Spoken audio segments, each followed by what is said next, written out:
Bueno, buenas noches, hermanos y personas que tal vez nos estén viendo a través de las redes sociales. Hoy, como dijo el pastor, y de verdad es un privilegio estar aquí frente a ustedes para compartir algo de lo que Dios tiene para cada uno de nosotros. Yo le llamo privilegio porque de verdad es algo que siempre ha estado en mi corazón desde que le conocí a Jesucristo, desde que Él está en nuestras vidas, junto con mi esposa, de servirle, de alguna manera, servirle donde estemos y en las condiciones que estemos, que a veces humanamente no son tan favorables, pero aún así, seguir, seguir en esa idea, porque sabemos que lo que estamos sembrando lo vamos a recoger, pero allá en el cielo. Son riquezas para la eternidad, no para el momento, sino para la eternidad. Bueno, pues antes que nada le voy a pedir que me ayuden con una oración. Entonces, si inclinamos nuestro rostro, nos ponemos de pie.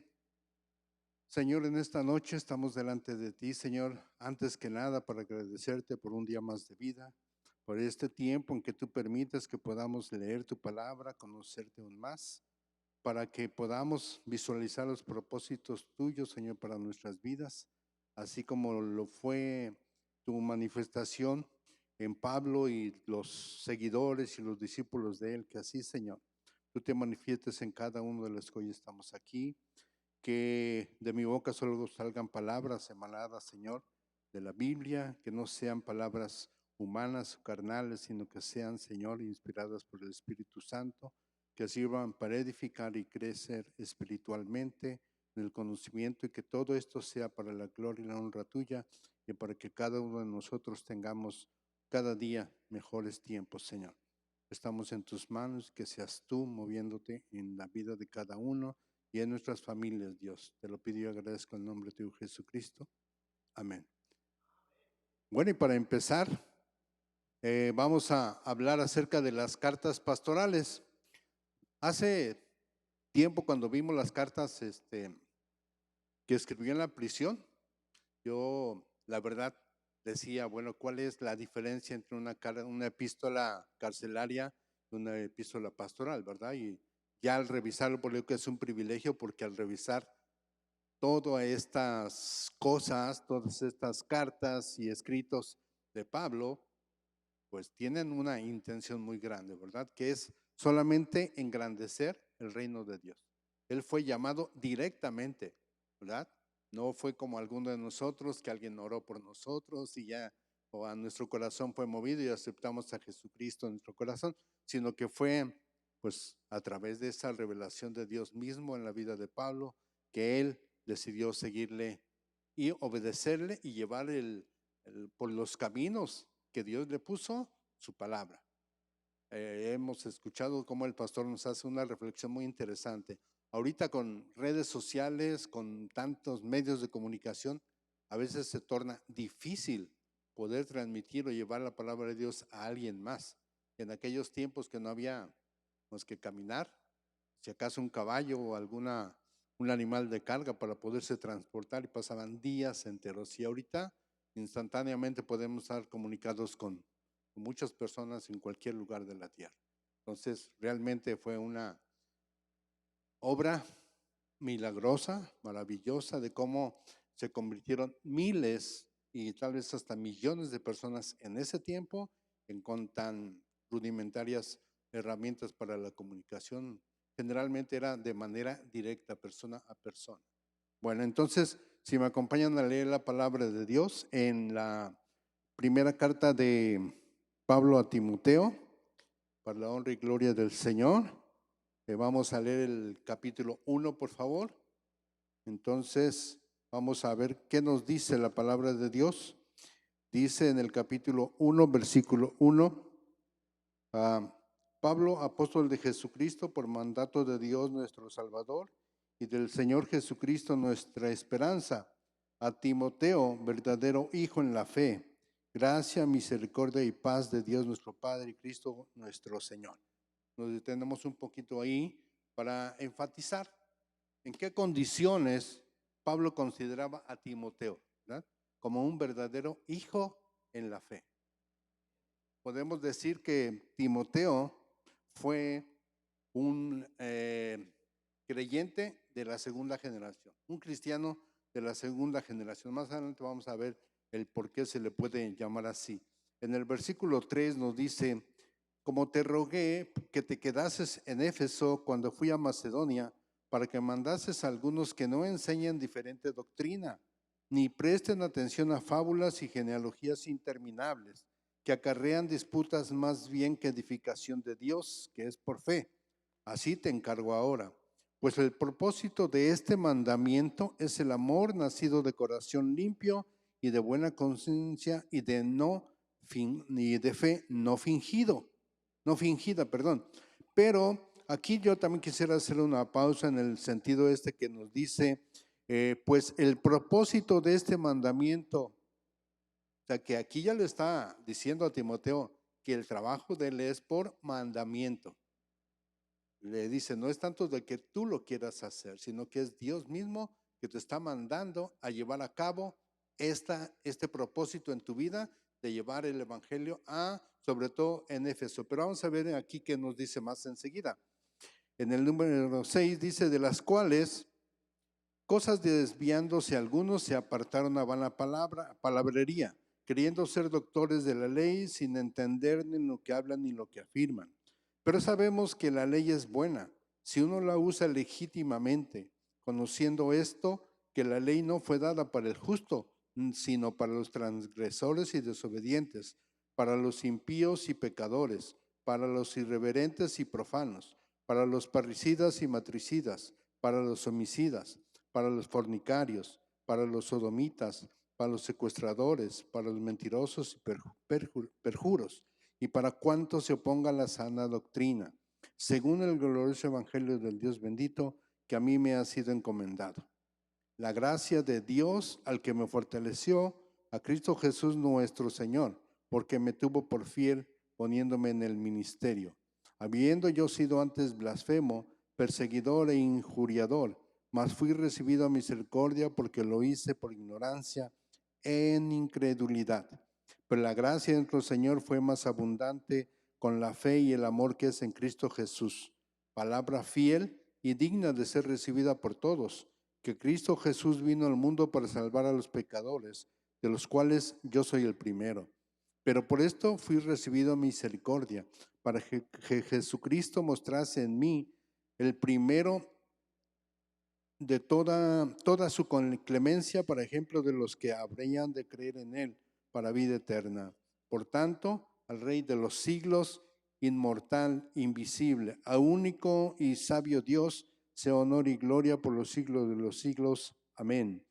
Este mandamiento, hijo Timoteo, te encargo para que conforme a las profecías que se hicieron antes en cuanto a ti, milites por ellas la buena milicia, manteniendo la fe y buena conciencia, desechando la cual naufragaron en cuanto a la fe algunos, de los cuales es Himeneo y Alejandro, a quienes entregué a Satanás para que aprendan a no blasfemar. Amén. Bueno, si revisamos lo que está enunciando en este capítulo, hace una situación que era muy importante para Pablo. Él se había dado cuenta de cómo las herejías empezaban a florecer. Hace apenas unos días el pastor Ulises nos habló de las herejías, ¿verdad? Algunas de las que se manifestaron durante ese tiempo. Y se nos dice que la herejía más grande fue el gnosticismo, que ya escuchamos acerca de lo que es esto. Los griegos sobre todo se querían basar su creencia, y era lo que estaban queriendo transmitir en ese tiempo a las iglesias existentes, que era más importante el conocimiento humano y no el de Dios.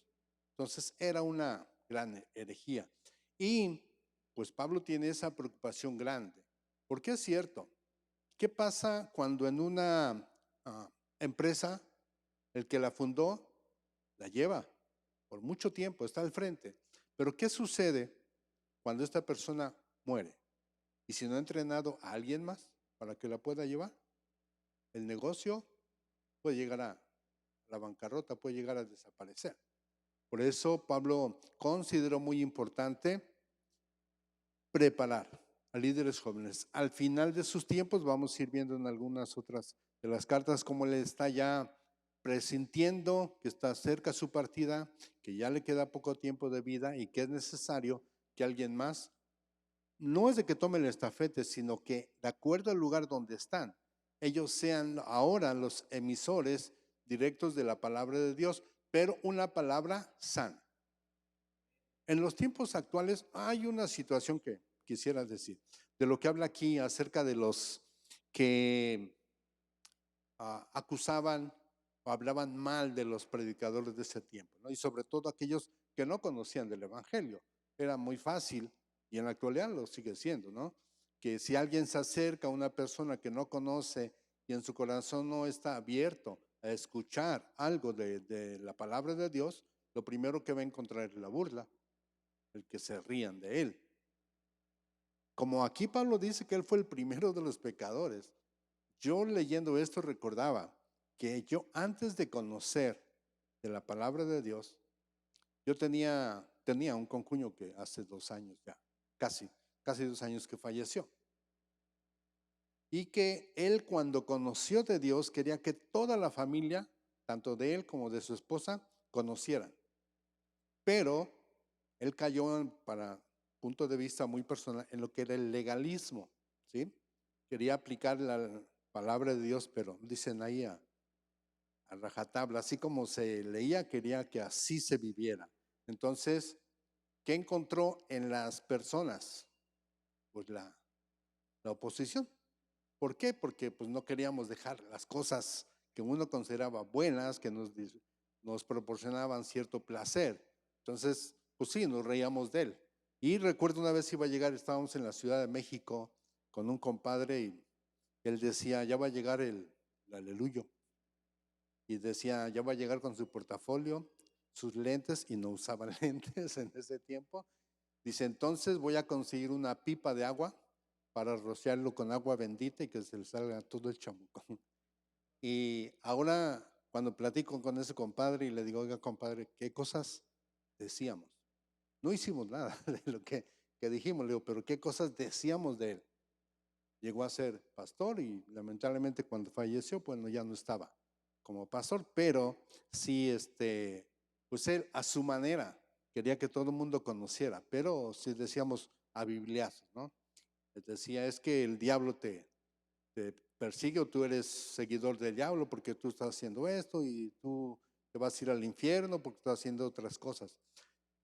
Pero al paso de los años, a mí me ha tocado revisar cómo es mejor, como Pablo lo dijo en su testimonio cuando él se buscó acercarse a los feligreses de varias iglesias, como él a través de su testimonio logró que lo aceptaran, porque lo conocían como un perseguidor de los mismos cristianos.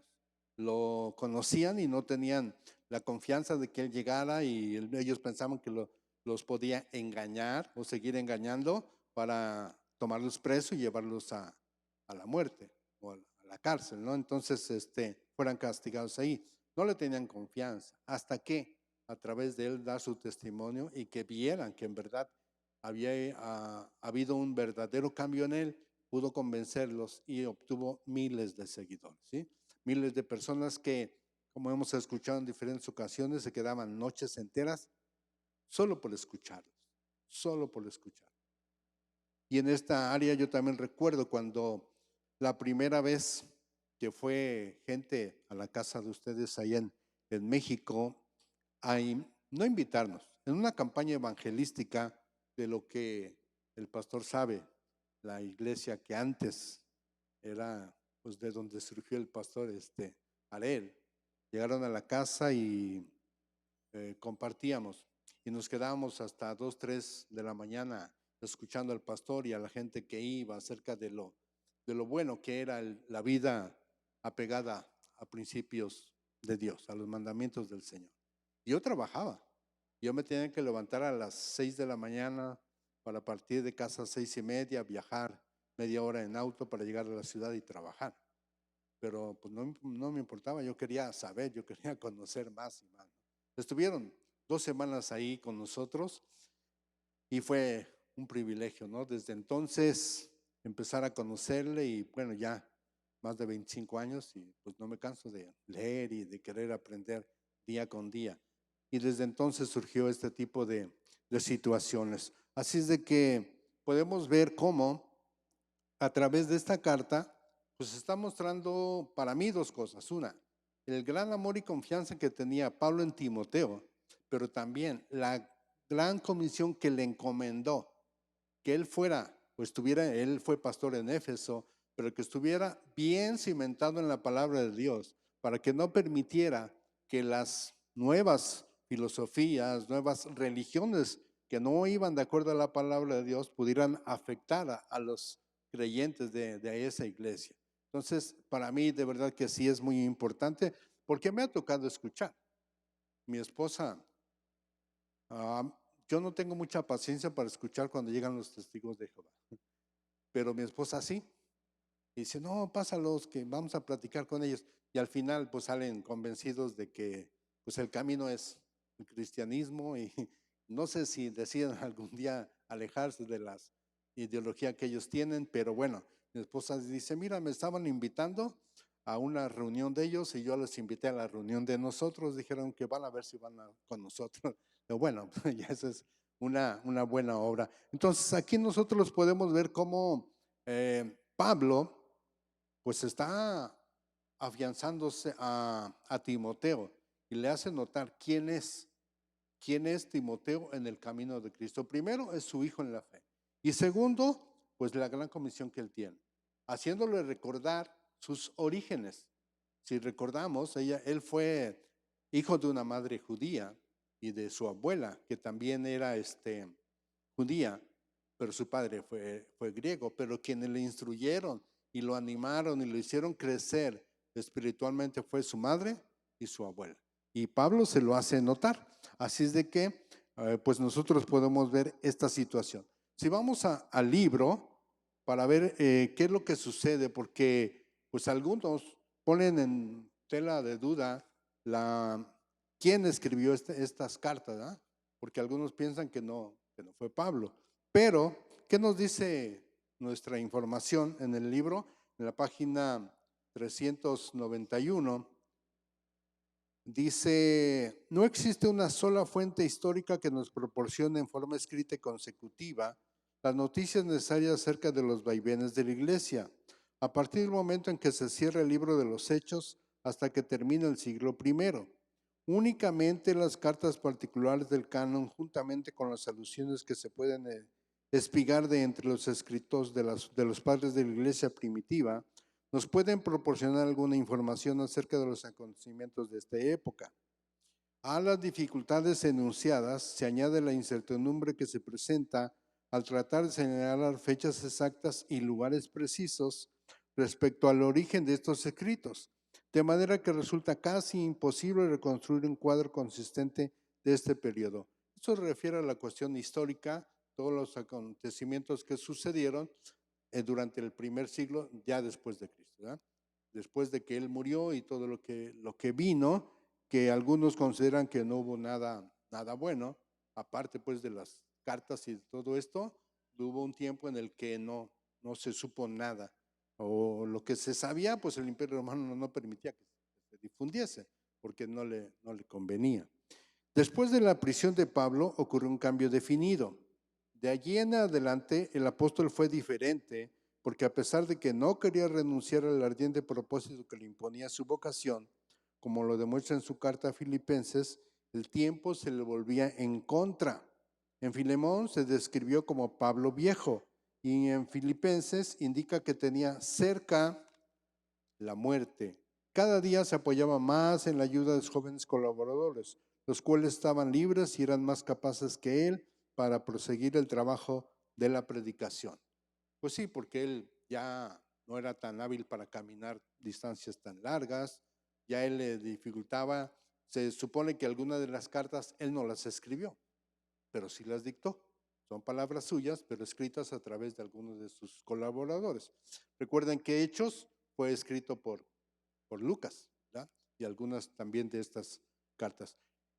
Seguimos ahí en el libro, dice las epístolas pastorales, nombre con que se designa a la primera carta a Timoteo, Tito y segunda a Timoteo, pertenecen a esta etapa de su carrera. La genuinidad de ellas ha sido disputada por causa de las diferencias que en vocabulario, estilo y contenido existen entre ellas y el cuerpo general de la literatura paulina. ¿Por qué? Porque la intención de cada carta es diferente. De las cartas carcelarias a estas es diferente.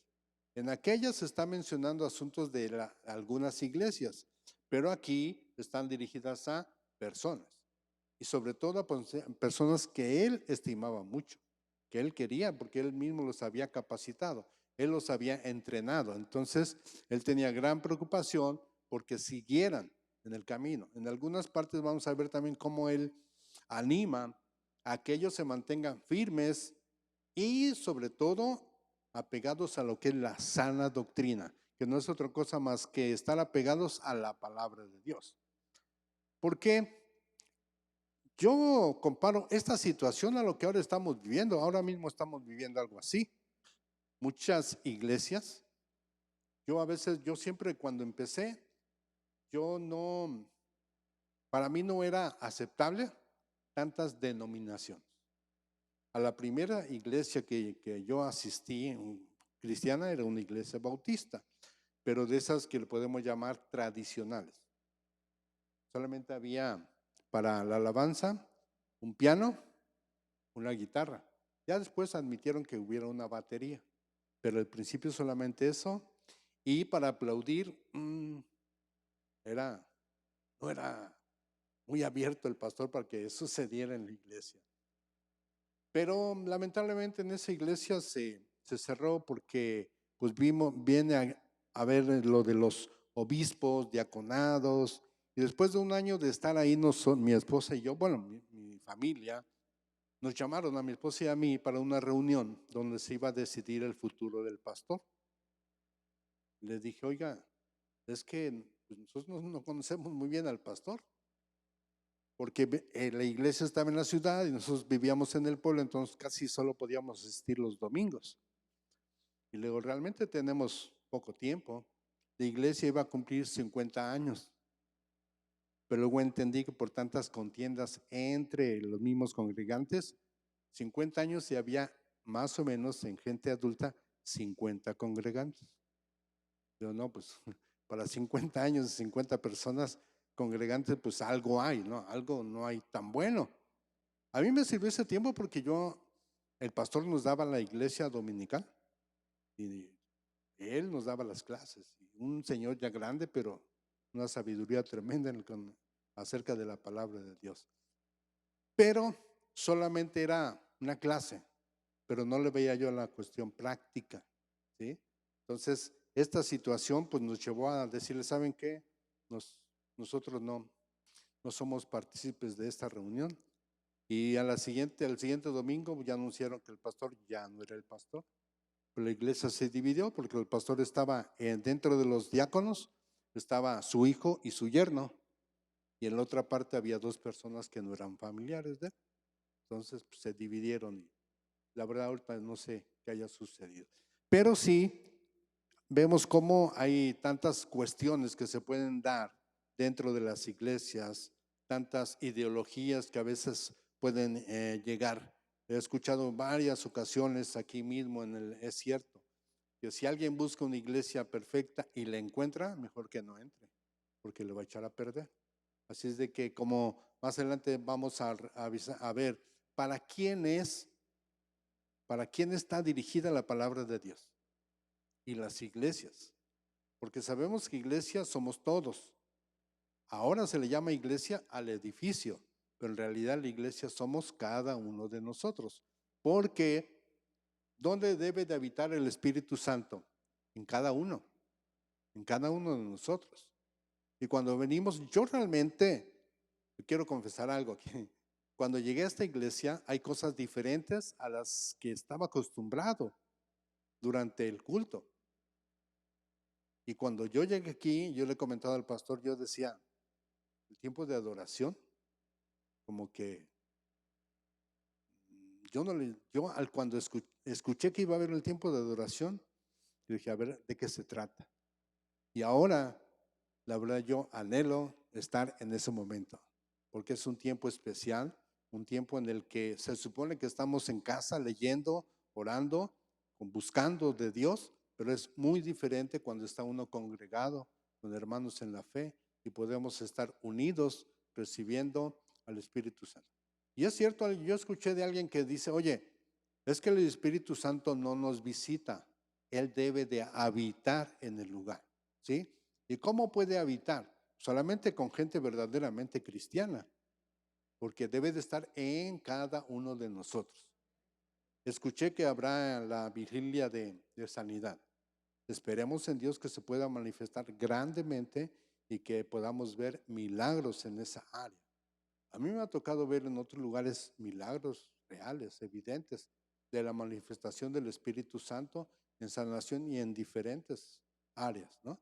Pero, pues, oremos para que Dios haga su obra aquí también y sucedan estas cosas.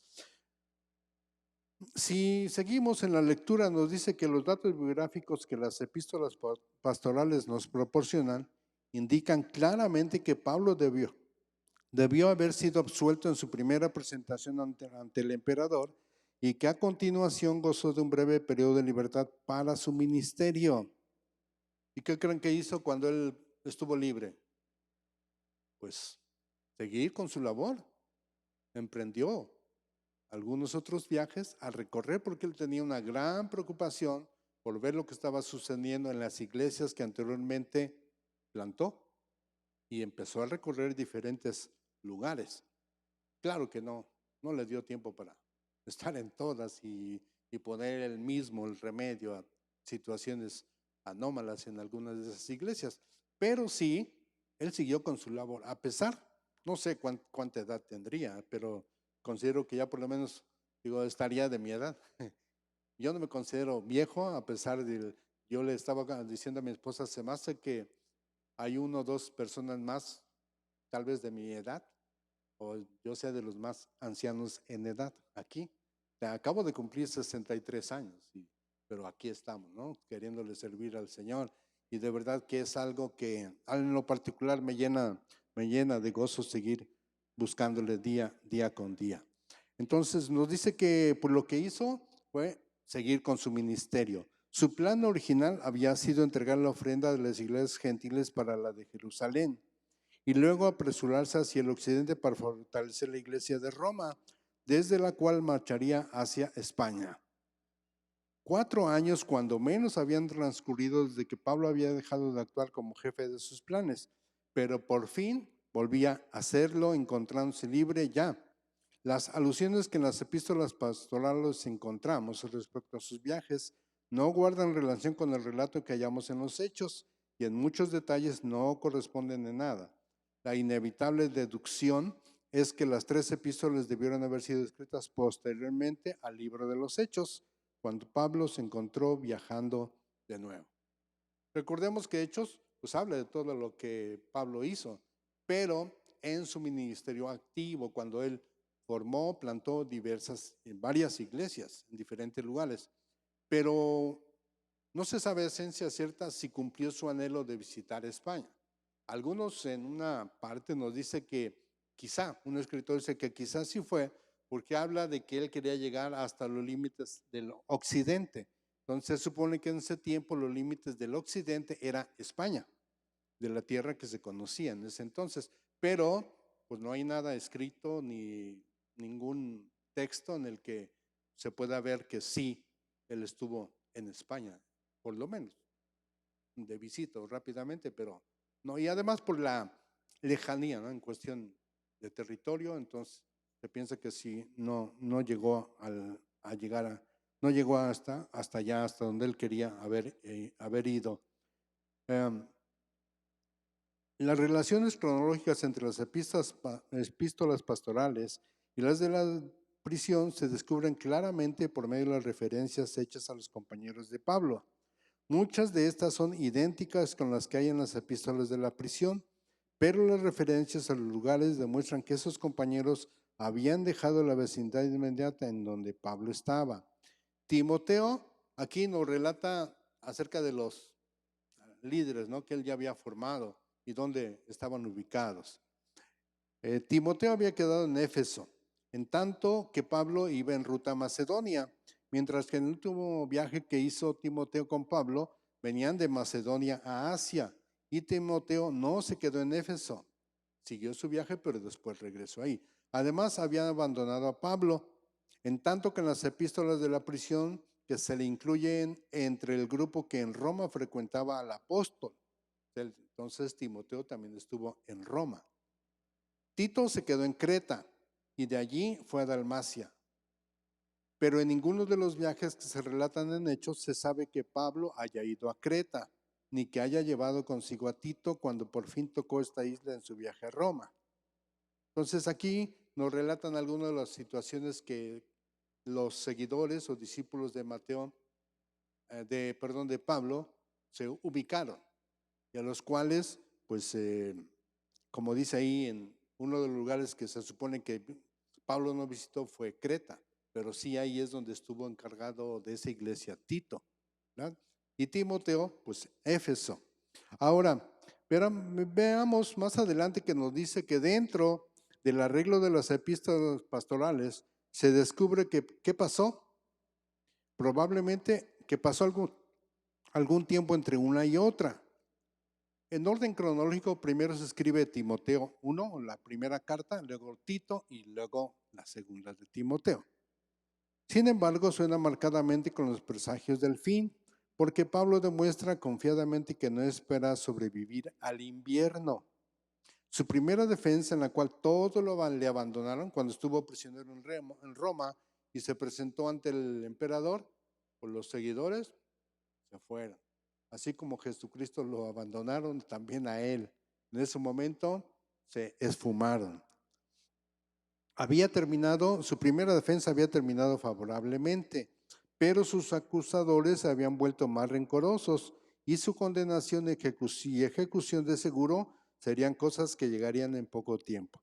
El temperamento de Nerón, que de acuerdo a la historia pues fue quien lo ejecutó, era muy tornadizo y la esperanza de obtener su clemencia muy pequeña. O sea que tenía Nerón un carácter muy voluble, muy cambiante, podía estar de buenas y de repente irónico y podía hacer cada cosa, ¿sí? Entonces, pues ahí nosotros vemos cómo ya Pablo estaba presintiendo su muerte, pues sabía cómo era el emperador y que en cualquier momento, pues él podía hacer caso porque seguían acusándoles muchas cosas. Diferentes personas llegaban ante al emperador a pedir la muerte de Pablo, ¿no? Por diferentes motivos. Así es de que, pues lamentablemente al final, pues sí, le dieron muerte, ¿no? Ahí en Roma. Así es de que aquí más abajo, en el último párrafo, nos dice: las epístolas pastorales son armónicas entre sí. Y más adelante nos dice: fueron escritas por la misma persona y bajo las mismas circunstancias generales. Por tanto, son una buena base para apreciar el estado de la iglesia que la iglesia guardaba en la séptima década de la era cristiana. O sea, por el año más o menos 70, se cree que fue cuando murió Pablo. Así es de que en la primera carta de Timoteo, él muestra su gran preocupación por las cosas que estaban sucediendo, porque él desde antes, al recibido información de los colosenses, como él habla mucho acerca de las creencias que estaban infiltrando, ¿no? Entonces, él vio cómo no solamente entre los colosenses estaban infiltrando estas creencias, estos pensamientos, estas ideologías, sino en todas las demás iglesias. Porque gente, aquí dice, ¿no? De muchos que se consideraban o que decían doctores en la ley, pero no la leían. Ellos aprendían de lo que escuchaban, no de lo que leían. Y a mí me ha tocado escuchar mismos pastores que dicen: no, es que yo mi sermón lo preparo en un ratito y lo escribo en un papel o en el mismo, yo reconozco que el pastor usa su teléfono, pero en aquellos comentarios que yo escuchaba que un pastor decía: no, le pido ahí en una página de la Biblia y el versículo que me muestre, con ese empiezo. Y luego, ¿cuál sigues? Pues ahí vuelvo a pedir otro y le vuelvo a hablar. Le digo, ¿y cómo terminas? Se los digo porque una ocasión estuvimos en esa iglesia, mi esposa y yo, y dimos una plática y luego él se subió. Nosotros duramos como unos 40 minutos, pero él duró como más de media hora. Y todo lo que nosotros dijimos se vino abajo. Y luego, bueno, ya, ni modo, porque pues, hay de todo, ¿eh? Bien dice la palabra de Dios que en la viña del Señor encontramos de todo, de todo. Pero sí algo muy cierto, que cuando un pastor no se prepara, no está capacitado, y es bueno lo que el pastor dice, no podemos prestar oídos a gente que no está capacitada, que no está preparada. Algo que yo aprendí desde el primer momento de ser cristiano. Un pastor me dijo, tú pon la mirada en Dios y síguelo a Él, no a la persona. Y aquí lo estaba viendo como Pablo estaba encaminado a eso, porque los seguidores de Pablo eran por miles. Pero ¿qué iba a suceder cuando Pablo muriera? Por eso él entendió, a quien debería de seguir la gente en las iglesias era a Cristo, no a Pablo, a la palabra de Dios. Y yo escuché hace tiempo y es cierto. ¿Quién tiene el poder? ¿El que está parado y está hablando? No, el poder es de la palabra de Dios. No importa quién lo está diciendo, porque yo también aprendí eso y no sé si se han fijado. Yo soy de los que sí tomo nota cada domingo.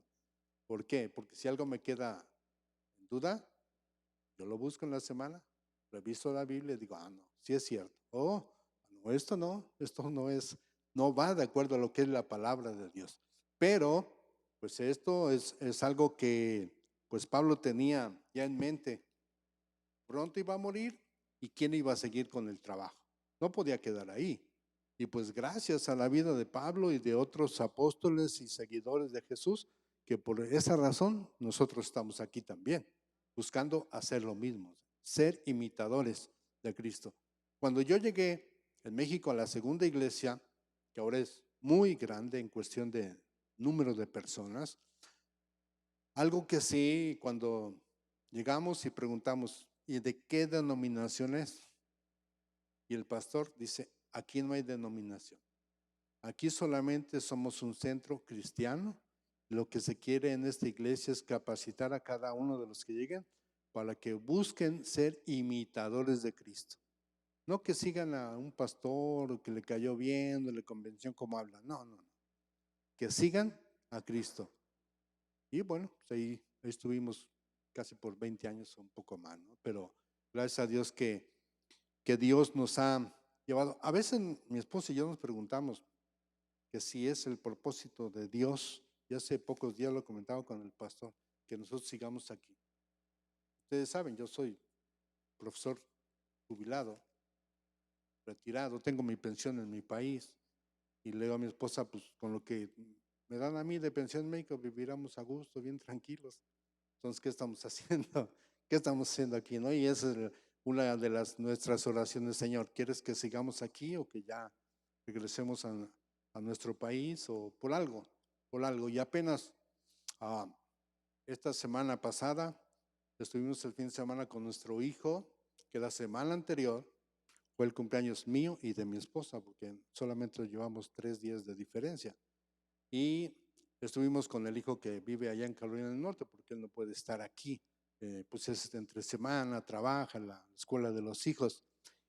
Y vi alguno de los propósitos de Dios para nosotros en esta tierra.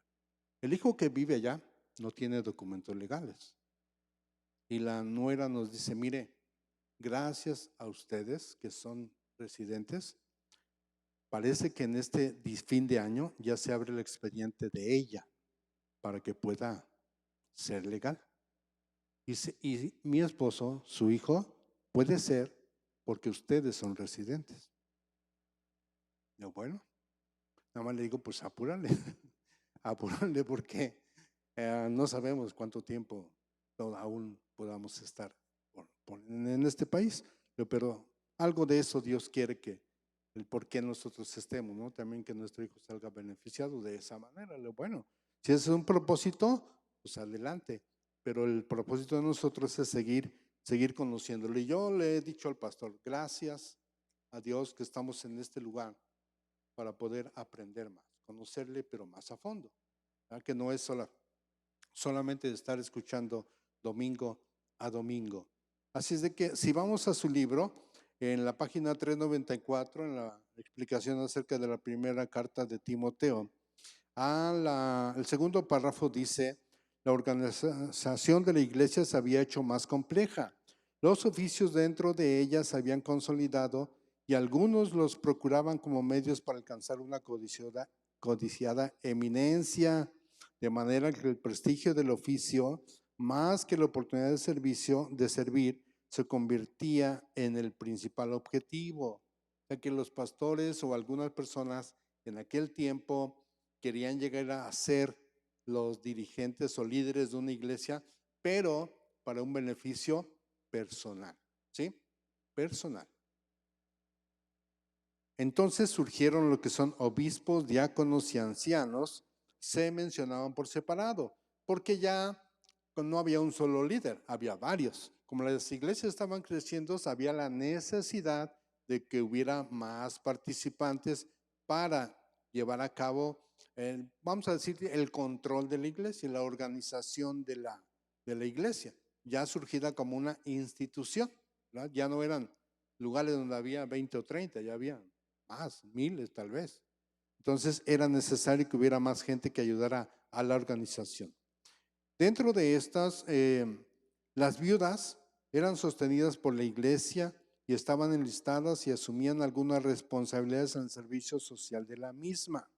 Los servicios tenían algunos rasgos particulares. Se oraba con las manos levantadas. Las mujeres se caracterizaban por su modestia y sujeción. Se leía, se predicaba y se enseñaba. Se imponían las manos para conferir dones espirituales. Con el surgimiento de la segunda y tercera generación de creyentes, la teología de la iglesia se hizo más y más popular, pero decreció en fuerza vital. Las discusiones y altercados se acrecentaron sobre puntos de desacuerdo. La herejía se convirtió en un peligro creciente. Porque muchos encontraron que al ser líderes o pastores, bueno, o sea, algunos se llamaban pastores, su vida iba a ser más cómoda, más tranquila, sin esfuerzo físico. Y yo antes de llegar aquí, estuvimos colaborando con un sobrino que llegó a plantar una iglesia aquí en Estados Unidos. Y nos pidió que le ayudáramos y estuvimos al principio. Pero lamentablemente él falló. Y ahorita le digo a mi esposa, tu sobrino va de mal en peor. Ya está en picada cada día más mal y mal y mal. Pero es una consecuencia del alejamiento, servicio del Señor. Pero le digo, pues, esa es su vida y nosotros no podemos, sí podemos intervenir, opinar, ayudarle, pero si él no quiere, no podemos hacer nada. Pero mi comentario es al siguiente, cuando esa iglesia se cerró, el pastor que le ayudó a que se abriera, él quería, junto con otra persona, seguir viendo la posibilidad de que creciera. Y nos dijeron que si podíamos seguir yendo.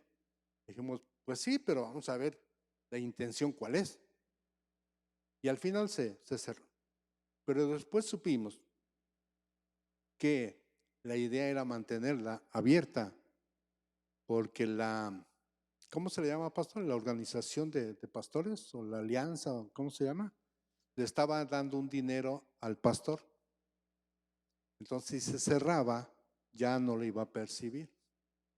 Pero, ¿cuál era la intención? No es verdaderamente servir al Señor, sino recibir un beneficio personal.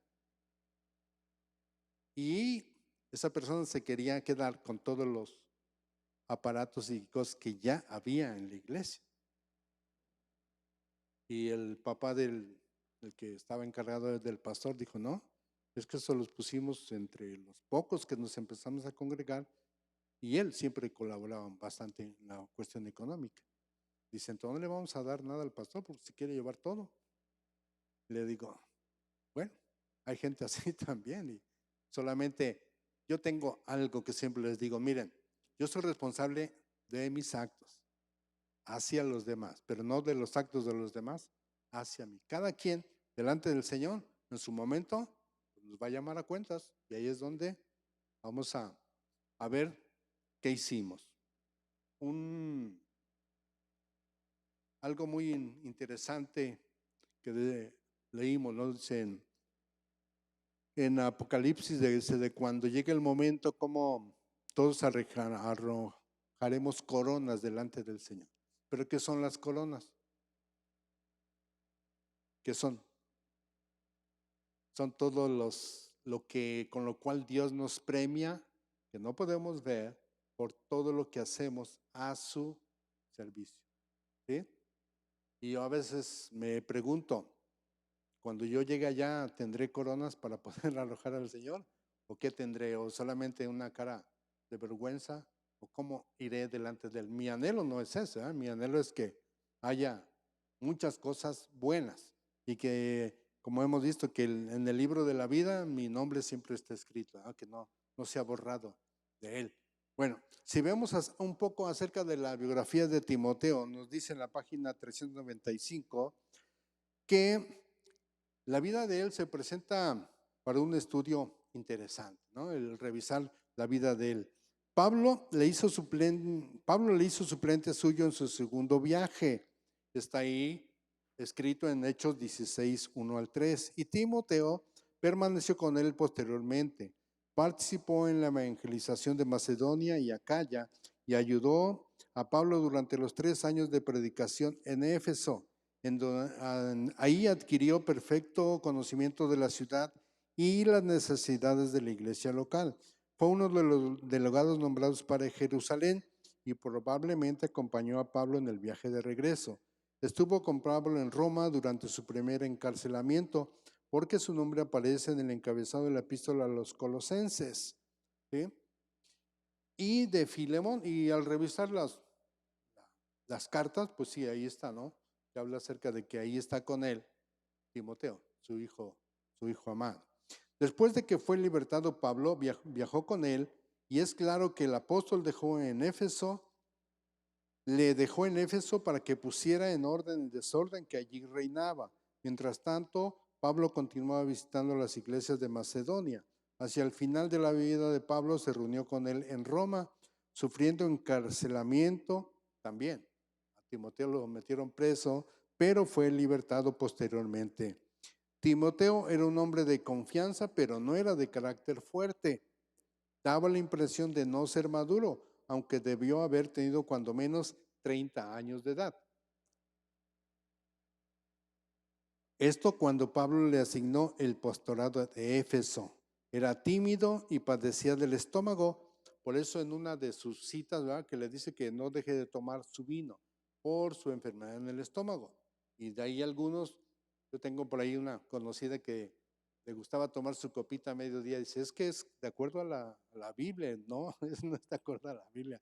A él se lo recomendaba, pero un vino diferente, no igual al de ahora, pero era por problemas en su estómago, no por otra razón. Y entonces ahí le dice ahora, las epístolas que llevan su nombre tuvieron por objeto animarlo, fortaleciéndolo para la tremenda tarea que de Pablo iba a heredar. ¿Sí? Si me permiten, hice un resumen de la carta, pero por capítulos, así rápido, espero que sirva de algo. En el capítulo primero, yo resumí que ahí Pablo advierte a Timoteo de los falsos maestros y le pide que predique pero la sana doctrina y siempre esté apegado a la palabra de Dios. En el capítulo 2 le da instrucciones sobre lo que deben hacer hombres y mujeres en la iglesia. A mí me llamó la atención ahí porque habla de cómo se deben de comportar hombres, ancianos, jóvenes y mujeres, tanto ancianas como jóvenes, ¿no? Y a mí me dio risa cuando dice que las mujeres no sean chismosas, que no sean, que no anden solamente de casa en casa llevando situaciones de los demás. Bueno, también a los hombres dice, ¿no? Cómo debe ser el comportamiento, puro, recto delante de Dios, ¿verdad? En el capítulo 3, ahí le muestra los requisitos para quienes conforman el gobierno de la iglesia, que puede hablar de obispos, diáconos y ancianos, ¿verdad? Y habla de los requisitos, cómo deben de ser. Y ahí pues yo encontré algo muy cierto, ¿no? De cómo leí también habla de una herejía que en ese tiempo se tenía, que los encargados o líderes no deberían de casarse, pero ahí hace referencia que deben estar casados con una sola mujer, ¿verdad? Y estar con ella para toda la vida. No es de que se casa ahorita con una y al rato ya va con otra y así. No. En el capítulo 4 aconseja e instruye a Timoteo sobre su comportamiento personal y la doctrina que debe de predicar, ¿sí? Porque le hace notar, oye, tú eres el líder, eres el pastor, ¿cómo vas tú a predicar algo que no vives? ¿Sí? Y eso es algo importante. Tal vez les he mencionado a algunos que en México me tocó colaborar en algunos retiros, dando algunas pláticas. Y me encontré a gente que yo conocí varios años antes, gente de otra ciudad donde yo trabajé. Y cuando terminó el retiro me dijeron, qué bueno que ahora esté haciendo esto, profesor. Pues sí, por la gracia del Señor. Y le decía a mi esposa, imagínate si yo hubiese andado haciendo cosas que no eran agradables al Señor. Y ahora, ¿qué dijeron de mí? Mira, ahí está hablando de Dios y cómo era, y qué cosas hizo, y todo lo que vivió. No, por algo sé que es cierto que dicen la palabra de Dios, y el otro día reflexionaba, ¿desde cuándo nos escoge Dios a cada uno de nosotros? Desde antes de que nazcamos. Desde antes de nacer ya Dios nos tiene escogidos, ¿no? Y veía una reflexión de una persona que dice, oye, si tú vas, unos hombres fueron al monte Everest y cuando llegaron a todo lo alto, no hicieron más que, llegando a la cima, llorar, orar, dar gracias al Señor por permitirle ver todas las partes que se podían ver desde lo alto de ese monte, que es el más alto sobre la tierra, y de ver cómo la perfección de Dios al crear todas las cosas. Y Dios es perfecto, nosotros no. Y cuando buscamos la perfección, fracasamos, porque nos frustramos, que nunca la vamos a lograr. Podemos buscar la excelencia, pero la perfección no la vamos a lograr. Excelentes podemos intentarlo ser día con día. En el capítulo 6 le recomienda, en el 5 le instruye cómo tratar a viudas y ancianos. Además le hace notar que sea precavido con el trato hacia los hombres y la imposición de manos. No es solamente a la ligera, la imposición de manos es algo especial y que de verdad sea por la manifestación del Espíritu Santo, no que sea un propósito humano o para mostrar algo que no tienen. Cuando yo venía al principio, por los años 2000, 2010 aquí, a Estados Unidos, fui a un retiro aquí en una iglesia. Pero antes de asistir, había unas pláticas. Y en esas pláticas imponían las manos. Pero alguien me dijo, cuidado con el hermano fulano. ¿Por qué? Te va a tumbar. ¿Qué es eso? Te va a imponer la mano y tú vas a caer. Dice, pero cuidado porque siempre pone el pie atrás y te va a empujar. Digo, eso no es bueno, pero sí pasaba. Y ya cuando yo estaba ahí para que oraran por mí y lo vi venir, me cambié de fila. Porque dije, no, pues es que, y sí vi que lo que estaba haciendo, pues eso no es de Dios, eso no es una imposición de manos que venga de parte del Espíritu Santo. En el capítulo 6 le recomienda a Timoteo ser precavido con los que no se someten a sus superiores y solo buscan enriquecerse, Le pide que no caiga en hacer lo mismo y que se mantenga puro y firme en los caminos del Señor. Y que haga énfasis para que los ricos y para él mismo, que les haga notar que lo material se termina. Lo importante es alcanzar la vida eterna. Es lo único que nos podemos llevar, la seguridad de saber a dónde vamos. Cuando, es algo muy personal, cuando falleció nuestro hijo, a la hora que estábamos en la funeraria, llegó la esposa del pastor principal y lamentablemente en ese accidente murieron 2 chicos que estaban en la misma funeraria. Y la esposa del pastor llegó donde estábamos, en la sala donde estaba nuestro hijo, y a un lado estaba la sala donde estaba el otro muchacho. Dice, pero, no sé si les ayude y les sirva de consuelo saber dónde ahora está su hijo. Dice, porque humanamente si salía en la noche o iba con los amigos, no sabían dónde estaba. Pero ahora saben dónde está, en el lugar más seguro. Está con Dios. Dice, y el ambiente que se está viviendo aquí es diferente. Dice, yo fui a visitar a la otra familia, todo el mundo está llorando, está muy triste, está todo. Aquí también, pero es diferente. Es una tristeza, pero sabiendo que pronto, no sabemos cuánto tiempo, pero que algún día volveremos a estar juntos. Y la otra familia no sabe a dónde va él, su hijo, ni los que quedan. Yo no, pues eso es algo importante, ¿no? Saber qué nos espera al final de nuestro camino. Esperemos vernos allá, ¿verdad? Porque dice un pastor, nos podemos llevar nuestras sorpresas, que haya gente que no podamos ver o haya gente que pensamos que no iba a estar y que allá esté. Entonces aquí en el contenido, en la página 397 nos dice que en esta carta le recuerda a Timoteo su experiencia personal que sirve como modelo a los que son llamados al ministerio. Le menciona frecuentemente la responsabilidad de su vocación, como si quisiera impedirle de que huyera de una tarea difícil. La comisión oficial introducida con la frase, este mandamiento, hijo de Timoteo, te encargo, tiene que ver con asuntos importantes de organización de la iglesia. Entonces, más adelante nos dice, en la sección de exhortaciones personales, Pablo bosqueja la relación del predicador con su ministerio y con los grupos que forman la congregación, enseñándole cómo ha de tratar a cada uno de ellos. La apelación final a Timoteo como hombre de Dios es clásica, y en sus 4 imperativos, huye, las palabras que aquí marca, huye, sigue, lucha y guarda. A través de estas palabras, Pablo bosqueja los elementos personales de una vida ministerial. ¿De qué debe de huir? Pues del pecado, ¿ya? De las falsas doctrinas. ¿Qué debe de seguir? A Cristo, por sobre todas las cosas. ¿Cuál es la lucha?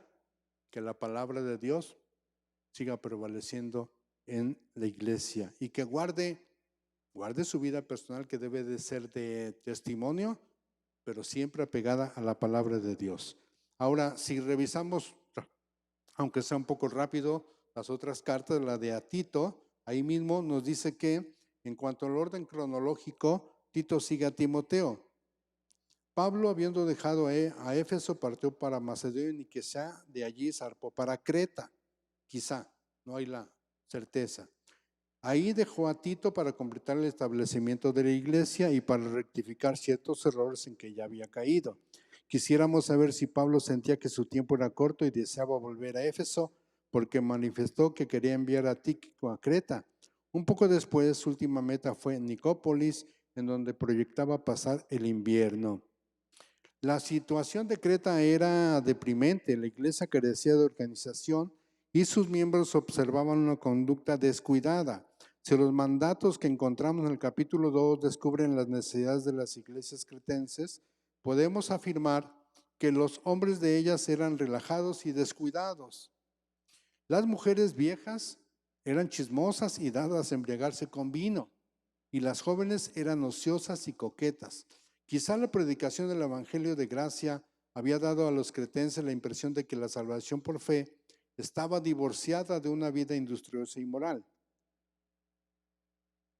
Más adelante nos dice que los disturbios en Creta se debían a una combinación de moral laxa, nacida en las naturales tendencias de los cretenses, acentuada por disputas acerca de fábulas judías y mandamientos promovidos por un grupo de judaizantes que vivían sin Dios, sin gobierno, trastornadores y convenencieros. Estos maestros diferían de los que habían trastornado a los Gálatas, porque su error era moralmente perverso, en tanto que el de los Gálatas era de estricto legalismo. Los dos están condenados por esta epístola. Entonces, en los Gálatas era porque estaban muy apegados a la cuestión legal, ¿no? A la cuestión judaizante.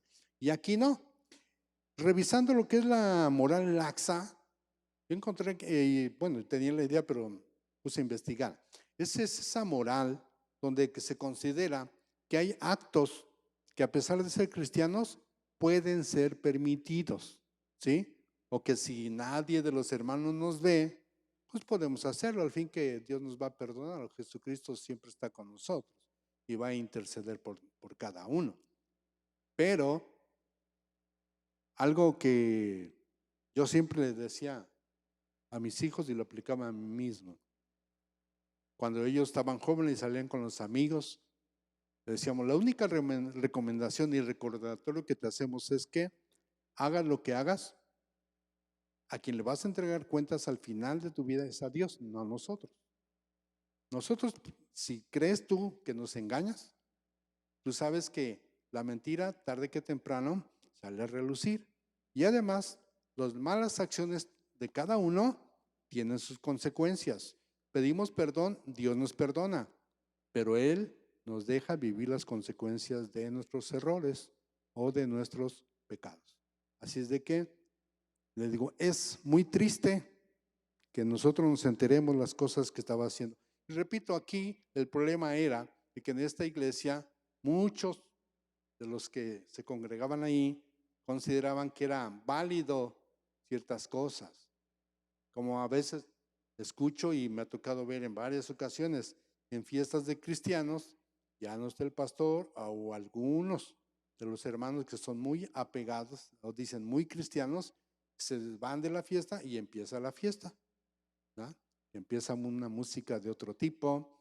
Una boda en México, estaba un grupo cristiano cantando durante la comida y alabanzas y todo. Y al rato ellos mismos dijeron, bueno, terminamos con la música cristiana, ahora vamos con la otra música. Y empezó el mismo grupo. Yo, ¿por qué se llaman cristianos si tocan de los dos tipos de música? Entonces, pues ahí empezó la fiesta y pues yo revisando esto, pues era lo mismo de los cretenses, ¿verdad? Que consideraban que había situaciones no tan graves y que pudieran estar permitidas y ellos hacían muchas de esas cosas y no había un compromiso real, ¿verdad? Yo a veces escucho al pastor y digo, sí es cierto, porque a muchos asistimos, pero no queremos compromiso. Pero como ahora, muchos en la sociedad actual y consideran que es normal. El otro día estábamos comentando acerca del matrimonio. Y decían, bueno, antes se casaban, ¿verdad? Para tener relaciones sexuales y la idea de tener hijos. Pero ahora es al revés. Primero están juntos y después ven si se pueden casar. Y esto no es el camino del Señor, no es la instrucción correcta. Entonces aquí podemos ver cómo en las dos cartas, pues Pablo se manifiesta con la misma idea. Lo que se está moviendo en la iglesia no es la sana doctrina. En las iglesias ya no es la sana doctrina. Era gente que se había metido con ideas diferentes y querían convencer a los cristianos de que esa era una forma fácil. Cuando yo me convertí, yo decía que mi vida era buena, porque mis ideas para casarme las estaba llevando a cabo.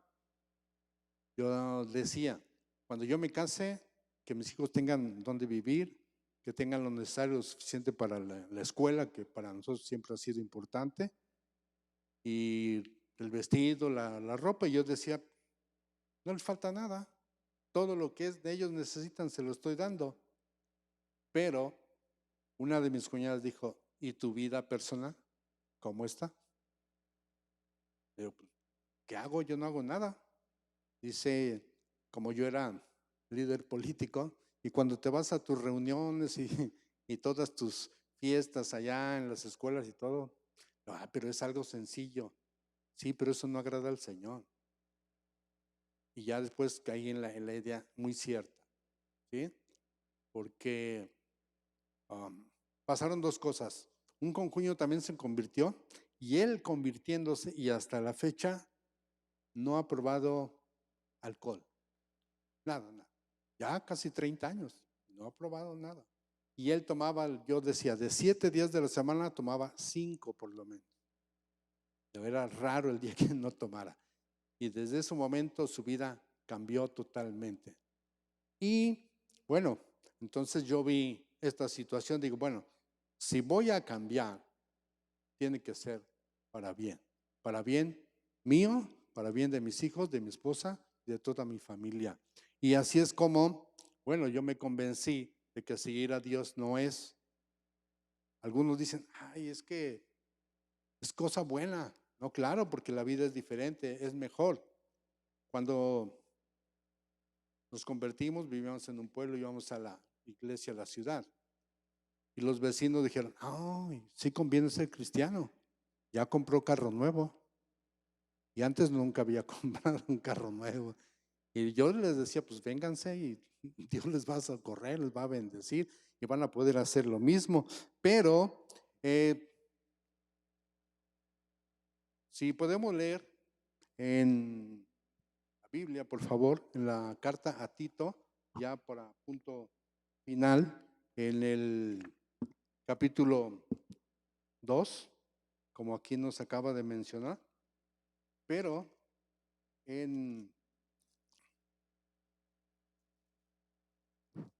no desde el principio, sino más adelante, acerca de lo que mencionó aquí, dice en el capítulo 2 de Tito, pero tú habla lo que está de acuerdo con la sana doctrina. Que los ancianos sean sobrios, serios, prudentes, sanos en la fe, en el amor, en la paciencia. Las ancianas, asimismo, sean reverentes en su porte, no calumniadoras, no esclavas del vino, maestras del bien, que enseñen a las mujeres jóvenes a amar a sus maridos y a sus hijos, a ser prudentes, castas, cuidadosas de su casa, buenas, sujetas a sus maridos para que la palabra de Dios no sea blasfemada. Exhorta asimismo a los jóvenes a que sean prudentes, presentándote tú en todo como ejemplo de buenas obras, en la enseñanza mostrando integridad, seriedad, palabra sana e irreprochable, de modo que el adversario se avergüence y no tenga nada malo que decir de vosotros. Exhorta a los siervos a que se sujeten a sus amos, que agraden en todo, que no sean respondones, no defraudando, sino mostrándose fieles en todo, para que en todo adornen la doctrina de Dios nuestro Salvador, porque la gracia de Dios se ha manifestado para salvación a todos los hombres, enseñándonos que, renunciando a la impiedad y a los deseos mundanos, vivamos en este siglo sobria, justa y piadosamente, aguardando la esperanza bienaventurada y la manifestación gloriosa de nuestro gran Dios y Salvador Jesucristo, quien se dio a sí mismo por nosotros para redimirnos de toda iniquidad y purificar para sí un pueblo propio, celoso de buenas obras. Esto habla y exhorta y reprende con toda autoridad. Nadie te menosprecie.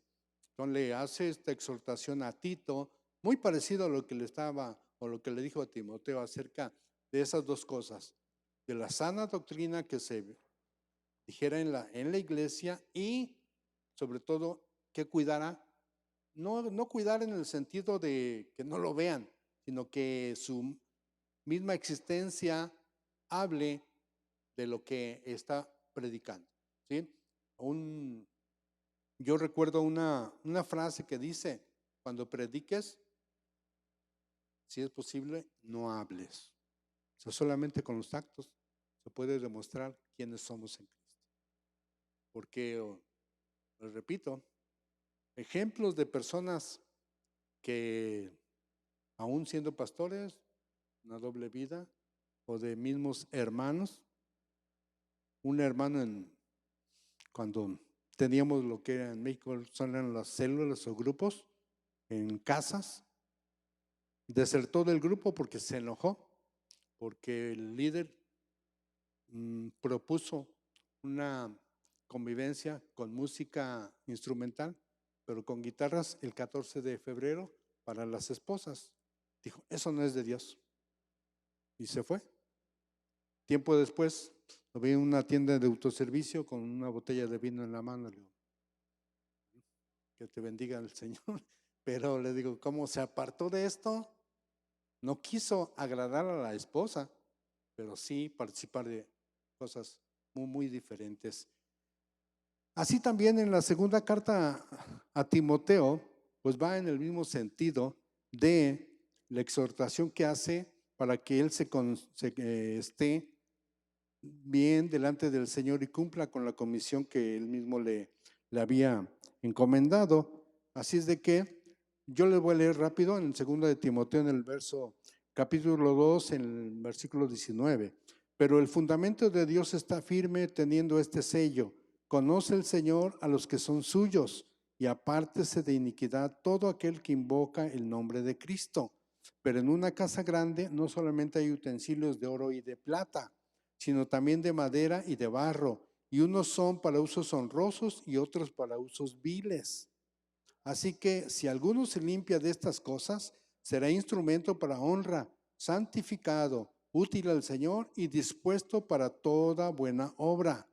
Huye también de las pasiones juveniles y sigue la justicia, la fe, el amor y la paz, con los que de corazón limpio invocan al Señor. Pero desecha las cuestiones necias e insensatas, sabiendo que engendran contiendas, porque el siervo del Señor no debe ser contencioso, sino amable para con todo, apto para enseñar, sufrido, que con mansedumbre corrija a los que se oponen, porque si quizá Dios les conceda que se arrepientan para conocer la verdad y escapen del lazo del diablo en que están cautivos a voluntad de él. ¿Sí? Así es de que, bueno, de esta manera podemos ver la intención de las dos cartas cuál fue, ¿verdad? El de que los dos se mantuvieran firmes en la fe y en aplicar lo que es la sana doctrina en las iglesias en las cuales ellos estaban al frente. Así es de que, bueno, yo por último le quisiera invitar a que pues pensáramos muy bien, ¿verdad? ¿Cuál es nuestro papel, nuestro compromiso? Yo siempre digo, no con el pastor, no con los líderes, el compromiso es con Dios. Y día con día buscar servirle, y que yo, en lo personal, yo le digo al pastor, a veces me da pena, porque por cuestión de trabajo, a veces no puedo estar, ¿sí? Lamentablemente en el trabajo con mi hijo, frecuentemente salimos. Estuvimos esta semana en Carolina del Sur, Carolina del Norte, llegamos ayer, y quizá la próxima semana nos vayamos a Texas. Y entonces le digo, me dicen a mí, ay, qué a gusto, viajas mucho, conoces muchos lugares. Pues sí, trabajando. Aunque sí, a veces en la tarde nos salimos un rato a conocer la ciudad.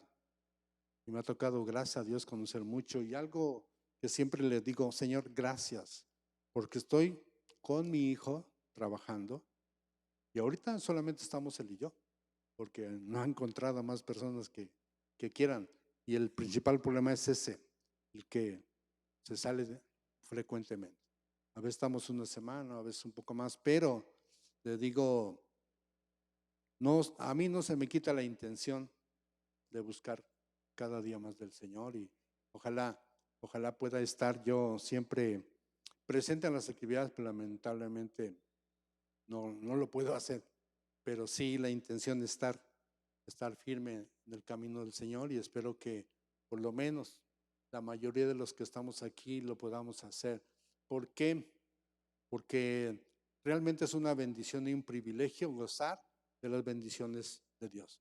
Con mi esposa nos levantamos y Señor, gracias porque podemos amanecer, porque hemos conocido a muchas personas que se duermen y ya no despiertan, ¿sí? Se han quedado dormidos a medianoche o un paro cardíaco o algo y ahí quedaron. O gente que sale. Nuestro hijo salió a una actividad buena y ya no regresó a casa. Le digo, nos ha quedado siempre la idea, no importa la edad. Un nieto de una hermana mía falleció de cáncer a los 4 años.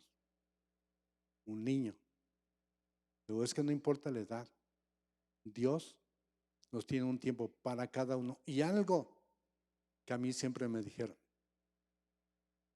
está bien, se sufre la pérdida de un ser querido, pero tome en cuenta que Dios tiene un propósito para cada uno. Y cuando Él considera que está cumplido, nos vamos. Nos vamos. Mi madre tenía 87 años cuando falleció. Y después de un tiempo, como 6 meses de que falleció nuestro hijo, ella misma dijo, yo ya me voy. ¿Por qué? Ya vino tu hijo por mí. Sí, me decía, abuelita, vente, en un sueño. Estaba un riachuelo en medio y me decía, pásale, yo te ayudo a que vengas para acá. Y fueron más de 10 años los de diferencia en que le decíamos, mamá, no, tú no te vas a ir cuando tú quieras, te vas a ir cuando el Señor lo diga. Así de que mientras estemos aquí, ¿cuál es nuestra encomienda? Seguir al Señor, para que en el día en que Él nos llama a cuentas, poder estar con Él. Gracias. Es un privilegio haber estado con ustedes.